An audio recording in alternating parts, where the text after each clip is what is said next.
தமிழ்நாடு முழுவதும் 10,000 சிறப்பு முகாம்கள். உங்களுடன் ஸ்டாலின் திட்டத்தில் உங்கள் வீடு தேடி வரும் அரசு.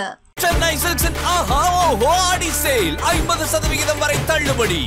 Vinayaka Missions Law School. Admissions open. BLLB, BBLLB, BCom LLB, LLB and LLM. அந்த கெவினா என்னது? கெவினா பள்ளத்தாக்கு. பள்ளமாக இருக்கும். அந்த ஊர் ஃபுல்லாகவே வந்து பாதையே இல்லாமல் ஒரு பள்ளத்துக்குள்ளே இருக்கிற ஒரு ஊர். அந்த ஊர் பேரும் அதுதான். அந்த ஊர்க்காரவங்களே நடிக்க வச்சாங்க. இந்த படம் பார்த்தீங்கன்னா அதில் நடிச்சிருக்கிற எல்லாருமே வந்து அந்த ஊர் அவ்வளோ சப்போர்ட் பண்ணாங்க. இது ஒரு லைவ் இன்சிடெண்ட்டு. உண்மையாலுமே அந்த ஒரு அக்கா இதை கோத்ரூ பண்ணியிருக்காங்க அந்த ஊரில். அந்த அக்காவோட லைன் தான் நான் பண்ணியிருக்கிறது. அவங்களோட பெயினை வந்து எப்படியாவது நான் வந்து ஸோ ஃபிலிம் இண்டஸ்ட்ரியில் பெண்களுக்கு பாகுபாடு இருக்கா? பொண்ணுன்றதுனால வந்து நிறைய வந்து ஒடுக்குமுறை இருக்கு அப்படின்னு வந்து நான் இல்லைன்னு சொல்ல மாட்டேன். நான் அதை டவுரி விஷயத்தினால பெண்கள் நீங்களும் அந்த நியூஸ்ல வந்து கேள்விப்பட்டிருக்கீங்க. இதெல்லாமே நடந்துட்டு இருக்கு. இன்னும் நிறைய விஷயங்கள் இங்கே இன்னும் மாறவே இல்லை அப்படின்னு நினைக்கும் போது ரொம்ப வருத்தமாக இருக்குது. இன்னும் அந்த மணியை வச்சு தான் அந்த ஒரு பொண்ணோட வேல்யூ வந்து அதை வச்சு தான் பார்க்குறாங்களா அப்படின்ற ஒரு வருத்தமும் இருக்குது. அவ்வளோ சஃபர் பண்ணி ஒருத்தவங்களோட இருக்கணும். யாருக்கும் இங்கே அடிமை இல்லைங்க. இங்கே என்ன பண்ணாலும் ஜட்ஜ் பண்ணிக்கிட்டே இருப்பாங்க. நான் ஒரு நல்ல விஷயம் பண்ணாலும் அவங்க எப்படி. ஹலோ ஆல், இன்னைக்கு என் கூட ஆக்ட்ரஸ் ஷீலா இருக்காங்க. வணக்கம் மேம். வணக்கம் வணக்கம் வணக்கம். எப்படி இருக்கீங்க? நல்லா இருக்கேன். நீங்கள் எப்படி இருக்கீங்க? ரொம்ப நல்லா இருக்கேன். ஸோ வந்து கெவியோட எக்ஸ்பெக்டேஷன்ஸ் பயங்கரமா இருக்கு. ஸோ அதுக்காக நிறைய கேள்விகள் உங்ககிட்ட கேட்கணும்னு வந்தா பார்த்தா ரொம்ப டயர்டா இருக்கீங்க, ரொம்ப டல்லா இருக்கீங்க. என்ன ஆச்சு மேம்? இல்லை அப்படி ப்ரமோஷன்ஸ் அடுத்தடுத்து போயிட்டு இருக்கிறதுனால அப்படியே ஹெக்டிக்காக போயிட்டு இருக்கு. But so happy. இந்த ஒரு மொமெண்ட்டுக்காக தான் இவ்வளோ எஃபர்ட்ஸ் எல்லாமே.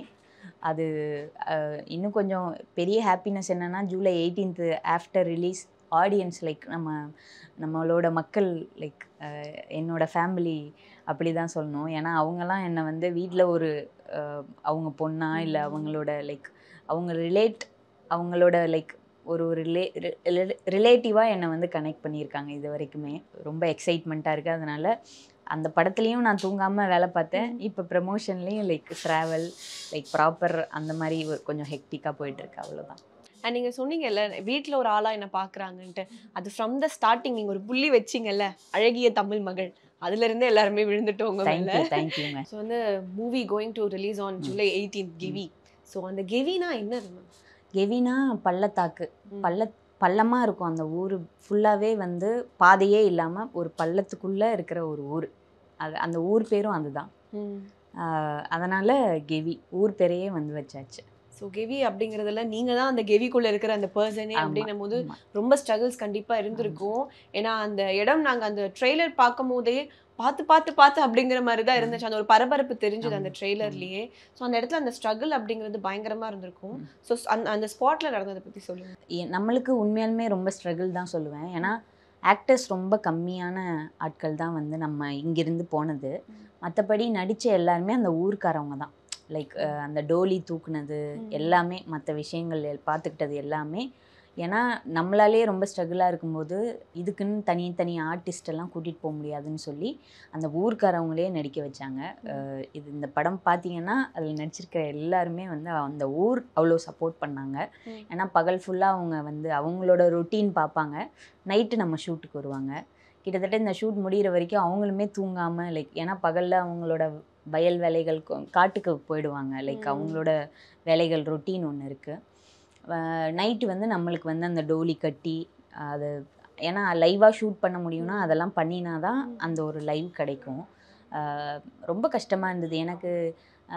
என்னென்னா நைட் ஃபுல்லாக மைனஸ் ஆகிடும். லைக் ரொம்ப ரொம்ப ஃபாரஸ்ட்குள்ளே போக குளிர் ஜாஸ்தியாக வந்து டெம்பரேச்சர் வந்து நம்மளோட பாடி டெம்பரேச்சர் வந்து என்ன இருக்குன்னே நம்மளுக்கே தெரியாது. லைக் நான்லாம் இப்படி தான் வந்து நம்ம லைக் இப்படி தட்டி பார்த்து தான் நம்ம வந்து ஸ்கின் அலைவாக இருப்போமா அப்படி ஒரு மாதிரி ரொம்ப ஸ்டிஃபாகிடும். ஃப்ரீஸ் ஆனால் எப்படி இருக்கும் அந்த மாதிரியான ஒரு மூக்குலேருந்து வாயிலேருந்துலாம் புகை தான் வரும். லைக் அந்த ஒரு மாதிரி ஸ்மோக்கி எஃபெக்ட்லேயே வந்து நம்ம இப்போ என்ன சொர்க்கத்துக்காக வந்திருக்கோன்னு வந்து வடிவேல் சார் ஒரு படத்தில் சொல்லுவார்ல, அந்த மாதிரியான ஒரு லைவாகவே இந்த ஷூட் ஃபுல்லாக அப்படி தான் இருந்தது. ஏன்னா இதில் எனக்கு ஸ்வெட்டர் அந்த மாதிரியான எதுவும் வந்து அந்த ஒரு ஏன்னா கதைக்கு அது தேவைப்படலை. அதனால் அந்த ஒரு ஒரு சேலை தான் வந்து ஒரு saree தான் வந்து படம் முடிகிற வரைக்கும் அந்த பொண்ணு வேர் பண்ணியிருப்பாங்க. ஸோ அதில் வந்து பெல்லி செட்டப் வேறு அது எப்படி மோல்ட் பண்ண மாதிரியா இல்லை அந்த இது மாதிரியா? மோல்ட் பண்ணி சிலிக்கான் பெல்லி மாதிரி செஞ்சாங்க. ஓகே. நம்ம சைஸ்க்கு ஏற்ற மாதிரி. பின்னாடி வந்து வெல்க்ரோ மாதிரி இருக்கும். அதை வந்து ஃபுல்லாக வந்து கவர் பண்ணி இது பண்ணிடுவாங்க. மேலே மேக்கப் எல்லாம் வந்து அந்த மாதிரியான ஒரு செட்டப் தான். பட் இதில் என்னென்னா நம்ம இப்போ ஒரு மூவி பண்ணுறோன்னா அந்த ஒரு செட்டப் இருக்கும்ல. 9 to 6 கால் ஷீட்டுனா காலையில் 6 மணிக்கு வண்டி பிக்கப்புக்கு வருவாங்க. நம்ம ஒரு லொக்கேஷன் ஸ்பாட்டுக்கு போவோம். இல்லை நைட் ஷூட்டுனா ஈவினிங் ஒரு 4 மணிக்கு வண்டி பிக்கப் வருவாங்க. அந்த அந்த அந்த மாதிரியான எதுவுமே இங்கே இல்லை. அந்த செட்டப்பே இங்கே இல்லை. என்னை மாற்ற சொல்லுவாங்க. லைக் காஸ்டியூம் நான் சேஞ்ச் பண்ணிட்டு வெயிட் பண்ணுவேன். திடீர்னு மழை வந்துடும், வெயிட் பண்ணுங்கள் நம்ம அடுத்து போகலான்னு சொன்னால், நான் காலையில் இப்போ சேஞ்ச் பண்ணிட்டேன் அப்படின்னா அது அப்படியே போயிட்டே இருக்கும். அடுத்த நாள் வரைக்கும் நான் எப்போ அந்த காஸ்டியூமை வந்து அதாவது பெல்லியை எப்போ கலட்டுறேன்னு சொல்ல முடியாது. காஸ்டியூம் மாறும்.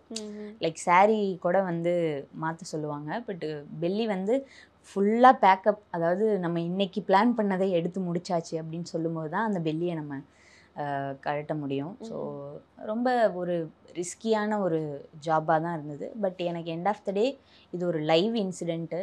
அந்த அந்த அந்த பர்சனையும் நான் வந்து பக்கத்துலேயே இருப்பாங்க. லைக் உண்மையாலுமே அந்த ஒரு அக்கா இதை கோ த்ரூ பண்ணியிருக்காங்க அந்த ஊரில். அந்த அக்காவோட லைன் தான் நான் பண்ணியிருக்கிறது. ஸோ அந்த அக்காவும் வந்து ஷூட்டிங்லாம் பார்த்துட்டு இருப்பாங்க. ஸோ அவங்களோட பெயினை வந்து எப்படியாவது நான் வந்து கொஞ்சம் கூட வந்து என்னோட ஷீலாவோட பெயின் வெளில வந்துடக்கூடாது. ஷீலாவுக்கு ஒரு ஸ்ட்ரகிள் இருக்குல்ல, அதை நான் எக்ஸ்ப்ரெஸ் பண்ணிடக்கூடாது. முழுக்க முழுக்க அந்த சித்ராக்காவோட பெயினாக தான் வந்து இருக்கணும் அப்படின்றது வந்து நான் படம் ஸ்டார்ட் பண்ணுறதுக்கு முன்னாடியே ஃபிக்ஸ் பண்ணியாச்சு. டோலிக்குள்ளெல்லாம் படுக்கும்போது என்னால் மூச்சே விட முடியல. ரொம்ப கஷ்டமாக இருந்தது. எப்போ இறக்குவாங்க, ஏன்னா எங்கே போகிறோம் எதுவுமே தெரியாது. கேமரா வந்து அந்த டோலிக்கு மேலே அதுவும் இருக்கும். எங்கேயாவது விழுந்தால் எப்படி லேண்ட் ஆகும்னே வந்து ஐடியாவே இல்லை. ஏன்னா நைட்டு வந்து பாதையே தெரியாது. ஆனால் அவங்க அந்த அதனால தான் அந்த ஊருக்காரங்களே வச்சு எடுத்தாங்க. ஸோ அவங்க கேரி பண்ணி தூக்கிட்டு போய், நீ பயப்படாதம்மா, நாங்கள் பார்த்துக்குறோம், ஆமாம் நாங்கள் பார்த்துக்குறோம், பயப்படாமல் உள்ள சேஃபாக இருப்பீங்க, விட்டுற மாட்டோம். அப்படி அந்த கதையில் சொல்கிற மாதிரி தான் அது. அந்த படம் ஃபுல்லாகவே விட்டுற மாட்டோம், நாங்கள் உன்னை காப்பாற்றிடுவோம், அந்த மாதிரி தான் வந்து சொல்லிட்டு இருப்பாங்க. ரொம்ப ஹாப்பி. கெவி வந்து நார்மல் நான் இது வரைக்கும் பண்ண படங்களில் இருந்த எக்ஸ்பீரியன்ஸை தாண்டி நிறைய லைவ் இன்சிடென்ட்ஸ் எக்ஸ்பீரியன்ஸ் வந்து லைஃப் எக்ஸ்பீரியன்ஸாக மாறிடுச்சுன்னு தான் சொல்லணும். அண்ட் வந்து இன்னுமே நீங்கள் வந்து அழகிய தமிழ் மகள் பூங்கொடியாக ரெகக்னைஸ் பண்ணப்படுறீங்கல்ல எல்லா இடத்துலையுமே. ஆமாம் இன்னைக்கு வரைக்கும் வந்து ஈவன் தோ கெவிலேயே வந்து 2-3 பேர் நீங்கள் சீரியல் பண்ணீங்கல்ல, ஆக்சுவலி அங்கே வந்து ஃபெசிலிட்டிஸ் ரொம்ப ரொம்ப கம்மி தான். கரண்ட் போச்சுன்னா 4 நாள்லாம் கரண்ட்டே வராது. ஓகே. அந்த மாதிரியான ஒரு இதில் அவங்களுக்கு கிடைக்கிற அந்த சோர்ஸை வச்சு அவங்க கொஞ்சம் கொஞ்சம் பார்ப்பாங்க டிவியெல்லாம். படம்லாம் அவங்களுக்கு தெரியல. ஏன்னா அவங்களால தியேட்டர்லாம் வந்து படம் அந்த இதெல்லாம் அவங்க கனவு தான்னு வச்சுக்கோங்களேன். எனக்கு ஒரு ஆசையே வந்து என்னன்னா, கெவி ரிலீஸ் ஆனதுக்கப்புறம் பக்கத்தில் அந்த ஊர் கிராமத்தையே வந்து கூட்டிகிட்டு வந்து போட்டு காமிக்கணும் தான். ஆனால் இல்லை, எனக்கு இன்னொரு விஷயம் இருக்குது. நம்ம எடுத்துகிட்டு போய் அங்கே வந்து எல்லாருக்கும் போட்டு காமிக்கணும். டீம் கிட்ட பேசிட்டு நம்ம எல்லாரும் திரும்ப வந்து அங்கே ஒரு நாள் பிளான் பண்ணி போயிட்டு அவங்க ஊர் உங்கள் ஊரை வந்து நாங்கள் உலகத்துக்கு காமிச்சிருக்கோம், உங்கள் ஊரோட வாய்ஸ் வந்து உலகத்துக்கு கேட்டுருச்சு, இது மூலமாக ஏதாவது ஒரு விஷயம் உங்களுக்கு நடக்கணும், அவங்களுக்கு ஒரு ஹோப் கொடுக்கணும் அப்படின்றது எனக்கு ஒரு பெரிய ஆசை இருக்குது. அண்ட் வந்து இப்போ நீங்கள் ஆன் ஸ்க்ரீனில் ஃபர்ஸ்ட் டைம் வந்து நீங்கள் நிற்கிறீங்க, அந்த கேமை நீங்கள் ஃபேஸ் பண்ணுறப்போ உங்களுக்கு இருந்து அந்த ஒரு எக்ஸ்பீரியன்ஸ் எப்படி இருக்கும்? ஒரு படத்துலேயும் அந்தந்த கேரக்டர் நான் நாளைக்கு ஷூட்னா, இப்போ ஒரு படம் நான் கமிட் பண்ணியிருக்கேன், நாளைக்கு ஷூட் ஸ்டார்ட் பண்ண போகிறாங்கன்னா இன்றைக்கி நைட்டு ஐயோ நாளைக்கு எப்படி இருக்கும் அந்த ஒரு பயம். எக்ஸாம் அட்டன் பண்ணுறதுக்கு முன்னாடியான ஒரு நம்மளுக்கு தெரிஞ்ச கொஷின்லாம் வருமா, இல்லை நம்ம படிக்காத கொஷின் ஏதாவது வந்துருச்சுன்னா அதை எப்படி ஹேண்டில் பண்ணுறது, அந்த மாதிரி நிறைய விஷயங்கள் ஓடும்ல. சேம் இன்னைக்கு வரைக்கும் அந்த ஒரு ஃபியர்னு சொல்ல முடியாது, நம்ம கொடுத்த வேலையை ஒழுங்காக பண்ணணுன்ற ஒரு ரெஸ்பான்சிபிலிட்டி, அது ஒரு பெரிய ஒரு விஷயமா நான் பார்க்குறேன். இதுக்கு முன்னாடி நீங்கள் மிஸ் பண்ண பட வாய்ப்புகள் அந்த மாதிரி என்ன ஒன்று இருக்கா? நிறையா இருக்குது. ஏன்னா ஒரு மூவி போகும்போது நான் ரொம்ப வரது எல்லாத்தையும் கமிட் பண்ண முடியாத சிச்சுவேஷனும் இருக்கும். ஏன்னா கெவி பண்ணிக்கிட்டு இருக்கும்போதே நான் பேட்டக்காளி வெப் சீரிஸ் ஒன்று பண்ணிட்டு இருந்தேன். அது இல்லாமல் இன்னொரு படம் ஒன்று பண்ணிகிட்டு இருந்தேன். அப்படிங்கும்போது நான் சூஸ் பண்ணுற கேரக்டர்ஸ் எல்லாமே வந்து கொஞ்சம் அது தேவைப்படும். அதுக்கான ஸ்பேஸ் வந்து நிறையா தேவைப்படுறதுனால நான் கொஞ்சம் ரொம்ப வர்றதெல்லாம் கமிட் பண்ணாமல், ஓகே இப்போ 4 ஒர்க் இருக்கா 3 ஒர்க் இருக்கா அதை ஃபஸ்ட்டு ப்ராப்பராக முடிப்போம், ஃபோக்கஸ்டாக அதை பார்ப்போம், அதுக்கப்புறமா நெக்ஸ்ட்டு போய்க்கலாம் அப்படின்னு ஒர்க் பண்ணுறதுனால நிறையா படங்கள் மிஸ் பண்ணுற மாதிரி ஆகுது. அது தப்புன்னு சொல்ல மாட்டேன், ரொம்ப ஹாப்பி அதனால் நான் ஹாப்பி அப்படின்னும் சொல்ல மாட்டேன். ஓகே இது எனக்கு நடக்குது, இதை நான் கடந்து இன்னொரு விஷயம் போய் தான் ஆகணும் அப்படின்ற மாதிரி போயிட்டுருக்கு. ஸோ நீங்கள் மிஸ் பண்ண ஒரு மூவி இப்போ வந்து நல்ல ஒரு ஹிட்டு கொடுத்துருச்சு, அந்த மாதிரி என்ன நடந்திருக்காச்சே, மிஸ் பண்ணிட்டோமோ இது பண்ணியிருக்கலாமோ அந்த மாதிரி? அப்படி நிறையா படங்கள் இருக்குது, டேட்ஸ் இல்லாததுனால பண்ணாமல் போன நிறையா படங்கள் இருக்குது. அது ஹிட் ஆச்சு அப்படின்னா எனக்கு ரொம்ப வருத்தமான ஒரு படமாக நான் ஷேர் பண்ணணும்னு நினைக்கிறது வந்து நண்பகல் நேரத்து மயக்கம். மம்முட்டி வந்து நடிச்சிருப்பாங்க. அது ஒரு மலையாளம் ஃப்ரம் தமிழ். எனக்கு கேட்ட ரோல் வந்து தமிழ் கேரக்டர் தான். ரம்யா பாண்டியன் அவங்க பண்ணியிருப்பாங்க அந்த படத்தில். அவங்க ரொம்ப நல்லா பண்ணியிருந்தாங்க. பட் ஃபஸ்ட்டு அவங்க எனக்கு சொல்லும்போது எனக்கு டோட்டலாக நான் பேட்டக்காளி கெவி இது ரெண்டத்துலேயும் வந்து ரொம்ப ஹெக்டிக்காக இருந்ததுனால என்னால் பண்ண முடியல. இந்த மாதிரி நிறைய படங்கள் இருக்குது, தமிழ்லேயுமே நிறையா படங்கள் நல்லா போன படங்கள் வந்து நிறைய நானும் வந்து போயிருக்கேன். கதை கேட்டுட்டு டேட்ஸ் இல்லாததுனால, ஏன்னா அவங்க ஒரு டேட்டில் ஆரம்பிக்கணும், ஏன்னா எல்லாருக்குமே அவங்கவுங்க ஒரு படம் ஸ்டார்ட் பண்ணுன்றது வந்து ஒரு அடுத்த நெக்ஸ்ட் லைஃப்க்கான ஒரு ஸ்டெப், அடுத்த கட்டத்துக்கு போகிறதுக்கான ஒரு ஸ்டெப். அப்படிங்கும்போது நம்மளால் அது வந்து அது தப்பு அப்படின்றது ஒரு விஷயம் இருக்கிறனால நான் ஒன்றும் நீங்கள் நல்லபடியாக பண்ணுங்கள் நல்லா வரட்டும் அப்படின்னு சொல்லிட்டு நான் என்னோட வேலைகளை பார்த்துட்டு இருக்கேன். ஓகே. ஸோ இப்போ நம்மளோட ஃபிலிம் இண்டஸ்ட்ரி அப்படின்னு எடுத்துக்கிட்டோம்னா அதில் சஸ்டெயின் ஆகுறது, நம்ம ஒரு இடத்த பிடிக்கிறது அப்படிங்கிறது இட்ஸ் அ பிக் சேலஞ்ச். ஆனால் ஒன்ஸ் அந்த இடத்த பிடிச்சிட்டோம்னா அதுக்கப்புறமா கன்சிஸ்டண்ட்டாக அப்படியே இருக்கணும்னு ஒன்று இருக்கு இல்லையா? ஸோ அது எவ்வளோ டிஃபிகல்ட்? ரொம்ப ரொம்ப அது ஒரு பெரிய ரெஸ்பான்சிபிலிட்டி. இன்னும் ஓடணும், இன்னும் வந்து நிறைய விஷயங்கள் பண்ண வேண்டி இருக்குது. அது ஒரு பெரிய நான் தான் வந்து நான் அதில் ஒரு பார்ட்டாக இருக்கணுன்ற ஆசை என்றைக்குமே வந்து இருக்குது. அதுக்கு நான் வந்து என்னோட எஃபர்ட் போட்டுகிட்டே இருக்கணும். அண்ட் வந்து பெண் சமுதாயம் அப்படின்னு நம்ம வரும்போது நம்மளோட அடையாளத்தினால, அதாவது பெண்கள் அப்படிங்கிற ஒரு அடையாளத்தினால நம்ம ஃபேஸ் பண்ணுற சேலஞ்சஸ்னால் என்னென்ன இருக்குமா? சேலஞ்சஸ் வந்து நான் இப்போ கொஞ்ச நேரத்துக்கு முன்னாடி சொன்ன மாதிரி தான், நம்மளோட இந்த மென்டல் ஹெல்த்துங்கிறது வந்து எப்போவுமே ஸ்டேபிளாக இருக்கிறது இல்லைங்க. அது வந்து மூட் ஸ்விங்ஸ்ன்னு இன்றைக்கி வந்து நம்ம அதை என்ன திடீர்னு சிரிக்கிறீங்க வந்து அப்போ நீங்கள் என்ன பைத்தியமா அப்படின்ற மாதிரியான ஒரு ஒரு ஒரு ஈஸியாக சொல்கிற மாதிரியான ஒரு விஷயம்லாம் போயிட்டுருக்கு. பட் நான் எனக்கு என்ன சொல்லுவேன்னா, ஒரு பொண்ணாக வந்து ஒரு விமனாவோ இல்லை வந்து ஒரு கேர்ளாவோ நம்மளோட அந்த டீன்லேருந்தே கொஞ்சம் நமக்கான விஷயங்களை நமக்கு பண்ணணும் அப்படின்ற ஒரு ஸ்பேஸ் கிடைக்குது இல்லையா? அப்பத்துலேருந்தே ஒரு மல்டி டாஸ்கிங் இன்னும் நிறையா ஆயிடுறதா தான் நான் பார்க்குறேன். எல்லா டாஸ்கையுமே நம்ம தான் பண்ணோம் அப்படின்ற மாதிரியா. இது ஆண்களுக்கும் இருக்குது, நான் ஜெண்டர் அதை இது பண்ணுறது வந்து. பட் பெண்களுக்கு வந்து அது கொஞ்சம் எஃபர்ட் வைஸாக கொஞ்சம் அதிகமாக இருக்கிற மாதிரி நான் ஃபீல் பண்ணுறேன். நிறையா வந்து நம்ம வந்து லைக் எப்படி சொல்கிறது, நிறைய டவுன் மொமெண்ட்ஸ் நிறையா இருந்தாலுமே திரும்பி பார்க்கும்போது ஓகே இதெல்லாம் தாண்டி நான் இப்போ அடுத்த இதுக்கு வந்து மூவ் ஆகுறேன்ப்பா அப்படின்னு அதை திரும்பி பார்க்கும்போது ஒரு மைல் ஸ்டோனாக தான் வந்து இருக்கும். இது நான் எனக்குன்னு சொல்ல, ஒவ்வொரு பொண்ணுக்குமே வந்து ஒரு விஷயம் பண்ணிவிட்டு அவங்க வந்து இது பண்ணும்போது அந்த மாதிரி தான் ஃபீல் பண்ணுவாங்க. பட் இதை நான் ஸ்ட்ரகிளாக சொல்லணும்னு இல்லை, இதெல்லாம் ஒரு லைஃப் எக்ஸ்பீரியன்ஸ். ஏன்னா இந்த டாஸ்க்கை நான் தான் வந்து சூஸ் பண்ணியிருக்கேன். அப்போ நான் எனக்காக எப்போவுமே நான் வந்து ஃபார்வர்ட் பண்ணியே ஆகணும். அதாவது எப்படி சொல்கிறது, கிவ் அப் பண்ணிடாத, மூவ் ஆன் அப்படின்ற ஒரு விஷயம் வந்து நம்ம வந்து அது ஒரு விஷயமா எடுத்துகிட்டு என்ன நடந்தாலும் நம்மளோட ஒர்க்கை வந்து பார்த்துட்டு போயிட்டே இருக்கணும் அப்படின்றது தான். ஸோ ஃபிலிம் இண்டஸ்ட்ரியில் பெண்களுக்கு பாகுபாடு இருக்கா? எனக்கு நான் அப்படி பார்க்கல.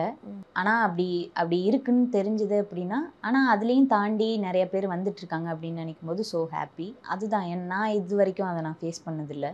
நான் இதை எப்படி பார்க்குறேன்னா, ஒர்க் வைஸாக வந்து பார்க்கும்போது இன்றைக்கி ஒரு ரெயின் சீக்வென்ஸ் இருக்குது அப்படின்னு வச்சுக்கோங்களேன். அன்றைக்கி எனக்கு கிராம்ஸாக இருக்குன்னா என்னால் வந்து ரெயின் சீக்வென்ஸ் வந்து பண்ண முடியாது.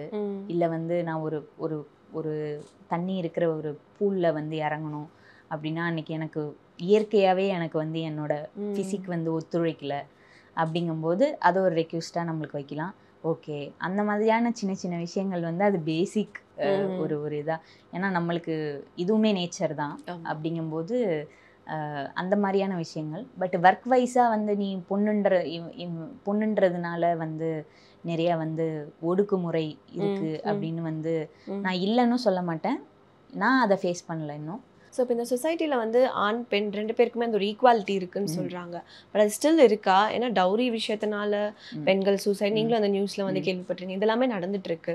ஸோ பெட்டர் இந்த மாதிரி இன்னும் அந்த ஈக்குவாலிட்டி வராததுனால தான் இந்த டவுரி இது மாதிரிலாம் இன்னும் ரைஸ் ஆகிட்டு இருக்கா? என்ன நினைக்கிறேன்? பணம் பொருள் எல்லாம் தாண்டி இமோஷ்னலாக அன்னைக்கு அந்த பொண்ணு இறக்கிறதுக்கு முன்னாடி கூட யாராவது ஒருத்தவங்க லைக் நிறைய விஷயங்கள் படித்தோம், என்ன நடந்ததுன்னு வந்து நம்மளுக்கு தெரியாது.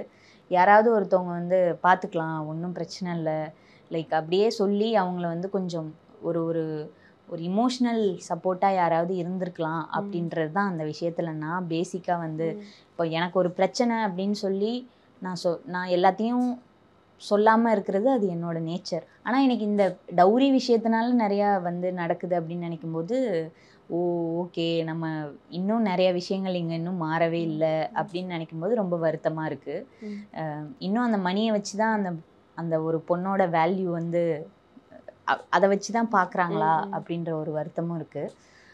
பட் இது இனிமேல் எந்த பொண்ணுக்கும் நடந்துடக்கூடாது அப்படின்ற ஒரு விஷயமும், அதுக்கு நம்ம தேவையில்லாத இந்த சொசைட்டி பாக்ஸஸில் இருக்கிற தேவையில்லாத ஒரு விஷயம். ஒரு பொண்ணு ஒரு வீட்டுக்கு போகிறாங்கன்னா அந்த கான்செப்ட் வேறு ஒன்றுக்காக வந்தது, அதை நம்ம ஒரு சடங்காகவே இன்றைக்கி மாற்றி வச்சுருக்கோம் அப்படின்றது தான் வந்து அது நம்ம தப்பு தான். அதில் வந்து அதுலேயும் ஒரு பொண்ணு பார்ட்டாக இருந்திருப்பாங்க. ஸோ அதெல்லாம் மாறினா கொஞ்சம் நல்லாயிருக்கும். இப்போ இந்த மாதிரி இருக்கிற ஒரு சூழ்நிலையில் அவங்க என்ன மாதிரியான ஸ்ட்ராங்கான டெசிஷன்ஸ் எடுக்கலான்னு நீங்கள் சஜஷன்ஸாக சொல்லுவீங்க? என்ன பேர் வந்தாலும் பரவாயில்லைங்க. இங்கே எண்ட் ஆஃப் த டே இந்த உயிரை வந்து தக்க வச்சுக்கிறதுக்கு நம்ம மட்டும்தான் கடைசி வரைக்கும் நம்மளுக்கு போராடி ஆகணும். அதுதான் நிதர்சனமான உண்மை. ஒரு ஒரு இங்கே வந்து ஈஸியாக சொல்லிடுவாங்க லைக் ஒரு ஆண் துணை இல்லாமல் பெண் இருக்க முடியாது. அதெல்லாம் உண்மை தான். ஏன்னா நம்ம ஒரு ஸ்டேஜ்லேயும் இந்த லவ் அப்படின்ற விஷயங்கள் ஒரு விதமான விஷனாக நம்மளுக்கு தெரியும்னு வச்சுக்கோங்களேன். இந்த காதல் எவ்வளோ அழகோ புனிதமோ இல்லை அந்த ஒரு பியூட்டியான ஒரு விஷயம் இருக்கோ, அதை மாதிரியே ஒரு ஆண் பெண் அதுவும் அழகான ஒரு விஷயம். உங்களுக்கு அந்த மாதிரியான ஒரு விஷயங்கள் இருக்குது அப்படின்ற பட்சத்தில் குட். இல்லை அப்படின்னா தாராளமாக வந்து வெளியே வந்துடுறது ரொம்ப ஏன்னா இந்த உலகம் ரொம்ப நிறைய விஷயங்கள் பண்ணுறதுக்கான ஸ்பேஸ் இருக்குது. உங்களுக்கு பிடிச்ச மாதிரி வாழ்கிறதுக்கான ஸ்பேஸ் இருக்குது. பயப்படாதீங்க, ஜட்ஜ்மெண்டல் பற்றி பயப்படவே பயப்படாதீங்க. இங்கே என்ன பண்ணாலும் ஜட்ஜ் பண்ணிக்கிட்டே இருப்பாங்க. நான் ஒரு நல்ல விஷயம் பண்ணாலும் அவங்க எப்படி அடுத்தடுத்து இப்படி பண்ணிக்கிட்டே இருக்காங்க அப்படின்ற ஒரு ஜட்ஜ்மெண்டல் இருக்கும். ஒருவேளை இப்படி பண்ணி தான் அப்படி பண்ணுறாங்களோ அப்படின்னு ஒரு ஜட்ஜ்மெண்டல் பண்ணுவாங்க. ஜட்ஜ்மெண்டல் தாட்ஸ் வந்து கடைசி வரைக்கும் இருந்துகிட்டே தான் இருக்கும். அதுக்கு மத்தியில் தான் நம்ம வந்து வாழ்ந்தாகணும். அப்படிங்கும்போது இது ஒரு ஆணாக இருந்தாலும், இதுவே அந்த பொண்ணு வந்து அந்த பையனுக்கு பண்ணியிருந்தாலும் இதை தான் நான் சொல்லணும்னு நினைப்பேன். நீங்கள் அப்படி அவ்வளோ சஃபர் பண்ணி ஒருத்தவங்களோட இருக்கணும். யாருக்கும் இங்கே அடிமை இல்லைங்க. அதாவது இப்போ இருக்கிற சொசைட்டியில் பெண்கள் எல்லா துறையிலுமே நம்ம வந்து பூம் ஆகலாம், நம்ம வந்து ஷைன் ஆகலாம் அப்படிங்கிற ஒரு நிலைமை வந்துருச்சா இல்லை இன்னும் வரலன்னு நினைக்கிறீங்களா? நம்ம தான் உருவாக்கிட்டு இருக்கோம்னு நான் நினைக்கிறேன். ஸோ இப்போ ஒரு பெண் தனியாக அவளோட லைஃப் அவளே லீட் பண்ணிக்கிறா வித்தவுட் ஒரு ஆண் துணை இல்லாமல் அப்படிங்கும் போது நிறைய விஷயங்கள் வந்து நம்மளை சுற்றி வரும். இதே ஒரு ஆண் தனியாக இருந்தாலுமே நிறைய விஷயங்கள் அவங்க சுற்றி வரும். பட் ஒரு பெண் அப்படிங்கிறப்ப அது ரொம்ப சென்சிட்டிவாக மாறுறது அந்த விஷயமே. ஓகே, நான் தனியாக நான் பார்த்துக்கிறேன், என்ன என்னால் பார்த்துக்க முடியும், என்னோட ஃபேமிலி என்னால் பார்த்துக்க முடியும், எங்கள் அப்பா அம்மாவை என்னால் பார்த்துக்க முடியும். அந்த ஒரு சுச்சுவேஷன் வரப்போ கூட இல்லை இவ ஏதோ ஒன்று பண்ணுறா, இல்லை இவன் தனியாக இருக்கா, இவன் பிரச்சனை பண்ணிட்டு வந்துட்டா அப்படியெல்லாம் கேட்குற சொசைட்டிக்கு என்ன சொல்லணும்னு நினைக்கிறீங்க? டைம் வேஸ்ட் பண்ண வேணாம். லைக் உங்களுக்கு உங்கள் லைஃப் நல்லா இருக்கான்னு நீங்கள் பார்த்தாலே அதுவே போதும் அப்படின்னு தான் நான் சொல்லணும்னு நினைக்கிறேன். ஏன்னா கரெக்டுன்னு நான் இங்கே என்ன சொல்கிறேன்னா, எனக்கு இப்போ தனி மனித வாழ்க்கையில் எனக்கு எது கம்ஃபர்டபுளாக இருக்குன்றது வந்து நான் கோ த்ரூ பண்ணுற அந்த சோலோ லைஃப் தான் டிசைட் பண்ணும் இல்லையா? இப்போ எனக்கு ஒரு விஷயம் முன்ன பின்ன இருக்குது அப்படின்னா, எனக்கு ஒரு ஆண் துணை இருக்காங்க அப்படின்னா அவங்கள்ட்ட டிஸ்கஸ் பண்ணும்போது அவங்களுக்குமே அந்த டிசிஷனில் வந்து கரெக்டாக இருந்தது. அதுதான் லைக் இந்த மேரேஜ் லைஃப் வந்து இப்படி போகிறதுன்னு. ஏன்னா நம்ம அம்மா அப்பாவெல்லாம் அப்படி தான் பார்த்துருப்போம். ஒரு லிமிட்டுக்கு மேலே ஒரு அந்த ஒரு சின்னதாக ஒரு லேயர் இருக்குது இல்லையா, அது வந்து அதை தாண்டி வரும்போது தான் வந்து ஒரு ம். மிஸ் அண்டர்ஸ்டாண்டிங் ஆகுது. ஏன்னா ஒரு மூவில கூட காட்டியிருப்பாங்க, பிடி சார் மூவி, இப்போ பாதி சார். ம். அதுல வந்து அவங்க ஒரு சர்டைன் அந்த ஒரு இன்சிடென்ட் நடந்த ஆ. பிறகு அவங்க போல்டா வெளியில போலான்னு சொல்லிட்டு நடக்கும்போது பக்கத்துல எல்லாம் ஆமா. பேசுற வார்த்தைகளை கேட்டு அப்படியே தலை குனிவாங்க. ஆமா. ஸோ அந்த மூமெண்ட்ல அப்படியே ஒரு மாதிரி பெண்களுக்கு தான் அதோட பேர்டன், அதோட ஹர்ட் எப்படி இருக்கும்னு ஆமா. தெரியும். ஸோ ஆமா. அதனால இந்த ஒரு கொஸ்டின் ஆமா. நான் கேட்டேன். ஆமா. ஓகே. ஸோ என்ன ஒரு இமோஷனா இருந்தாலும் அத அத கடந்து வர்றதுக்குள்ள ஒரு பெரிய ஸ்ட்ரகிள் இருக்குங்க. நான் இல்லைன்னுலாம் சொல்லவே மாட்டேன். ஆனா ம். அதுக்காக ஒரு ஒரு இதுதான் எண்டுன்னு நம்ம டிசைட் பண்ணிக்க கூடாது. ஆமா, நம்ம ஆமா. லைஃப் வந்து இன்னும் நிறைய பண்ணணும். ம். லைக் அதுக்காக தான் இந்த பிரபஞ்சத்துல நம்ம படைக்கப்பட்டிருக்கோம். ஒரு ரெக்வெஸ்டாவே நான் வைக்கிறது வந்து லைக் அது சொல்யூஷன் ஆகாதுங்க. ஸோ நம்ம நிறைய சீரியஸா பேசிட்டோம். ஆ. ஒரு குட்டியான ரேபிட் ஃபயர் ரவுண்ட் யா ஷூருங்க. பண்ணா போயிடலாம். நீங்க மட்டும் ஒரு நாள் வந்து சூப்பர் உமன் ஆயிட்டீங்கன்னா என்ன பண்ணுவீங்க? நிறைய சூப்பர் விமன்னா லைக் நிறைய சூப்பர் விஷயங்கள் பண்ணணும்னு தான் நினைப்பேன். ஏன்னா ஃபர்ஸ்ட் ஆஃப் ஆல் வந்து இப்போ கெவி ப்ரமோஷன் வந்திருக்கறதுனால நான் சூப்பர் விமனாக இருந்திருந்தேன் அப்படின்னா இந்த மாதிரி இந்த பேசிக் ப்ரிவிலேஜே இல்லாமல் ஒரு ஒரு சில விஷயங்கள்லாம் இல்லாமையே வந்து நிறைய கிராமங்கள் இருக்கு. அதெல்லாம் வந்து என்னோட சூப்பர் பவர் வச்சு ஏதாவது ஒன்று பண்ணணும்னு நினைப்பேன். நிறைய விஷயங்கள் ஹெல்ப் பண்ணணும்னு தான் நினைப்பேன். நான் இன்னொன்று வந்து என்னன்னா இங்கே நானுமே சர்வைவல் பண்ண வேண்டியிருக்குல்ல. Okay like okay. நார்மல் மனுஷியா இல்லை லைக் எல்லாமே வந்து நானுமே பார்க்க வேண்டி இருக்கு அப்படின்றதுனால. பட் சூப்பர் பவர் கிடைச்சதுன்னா அந்த லிமிட்லாம் நான் வந்து அதை உடைக்கணும்னு பார்ப்பேன் ஃபர்ஸ்ட். Okay okay. சூப்பர். சரி, இதே நீங்க ஒரு நாள் ஒரு பாயா மாறிட்டீங்கன்னா அந்த ஒரு டே என்ன பண்ணுவீங்க?